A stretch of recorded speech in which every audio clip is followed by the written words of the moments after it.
job and adventure, not necessarily in that order. Listening to the Zavos' palaver, the driver learns that the skinny blonde hails from Dollar, North Dakota, wherever the hell that is.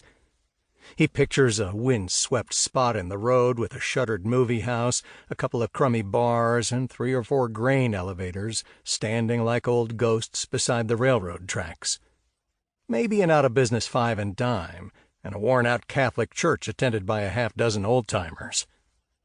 The kids have fled to the cities, Bismarck, Fargo, Minneapolis, where they believe a more exciting life is waiting for them. The driver knows, too, that the skinny blonde, formerly of Dollar, North Dakota, now lives with her sister in this seedy, south-of-the-loop neighborhood of Minneapolis. He's picked that up listening to the conversation. Tony, now a girl short at dinner time, refills the driver's cup and removes the chipped pie plate with its purple streaks of congealing blueberry filling. A dirty fork slides off the plate and clatters on the drab linoleum floor. "Where does a person go to get a toothache fixed on a Friday night?" the driver asks. It's a reasonable question, nonchalantly stated, something a guy might wonder about in casual supper-time conversation, masking his prurient interest. Tony looks at him as though he'd just noticed the customer who's been sitting on the stool behind the coffee and pie for the past 30 minutes.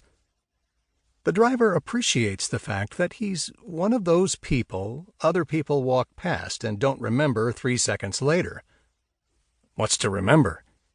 There's no Jimmy Durante nose or Dumbo the elephant ears, no stammer, drawl, or highfalutin vocabulary. He's neither tall nor short, beefy or gaunt. There's no swagger, hop, or buckle in his walk. If he didn't drive a bright yellow car with a light on top, you wouldn't notice him at all. Even then, it's the car, Canary Cab number 313, that you look at, not the driver. "There's a Jew dentist on the next block, open nights and weekends," Tony says, dragging his bum leg in the direction of the kitchen door. "That's probably where she went." He dumps the driver's plate and fork into a tub of greasy water behind the counter. "Do I give a shit?" the driver hears him mutter. "Not hardly."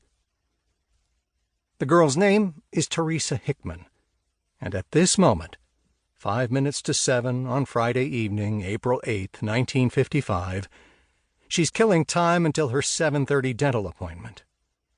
Teresa's sister, Grace Montgomery, put her on to Dr. Rose. Grace has gone to him a dozen odd times during the past year. She went to him at first because her teeth needed work and because his office was around the corner from the Montgomerys' apartment, and later because she developed a relationship with the man. Tonight will be Teresa's 5th visit to Rose since she moved to Minneapolis in December. The first time, in January, her jaw was sore and swollen. She had an infection that required urgent treatment. The second time, 10 days after the first, she said she was still having pain, though the swelling was gone. The third and fourth visits, she had no complaints and hasn't mentioned the visits to Grace. This evening, she told Grace she has another toothache and called the luncheonette to say she can't come in on account of it. Grace thinks she's probably lying, but decides not to make it an issue. "I hate the dentist," Terry said before the first visit in January. She wasn't referring to Dr. Rose, whom she hadn't met, but to the dentist as a scary archetype, like Jack Frost, the Headless Horseman, or the Devil, though she wouldn't have thought to use the word archetype. Grace had laughed and said, "Everybody hates the dentist, sweetie." Physically, the sisters have little in common. Grace has a mop of tightly curled ginger hair, unremarkable brown eyes, and 20 pounds more than blonde, saucer-eyed, lithe, and lissom Terry. Grace is 27, so almost 7 years older than Terry, and by most accounts, going back to their Dollar public school days, at least marginally smarter. As if that was any kind of advantage.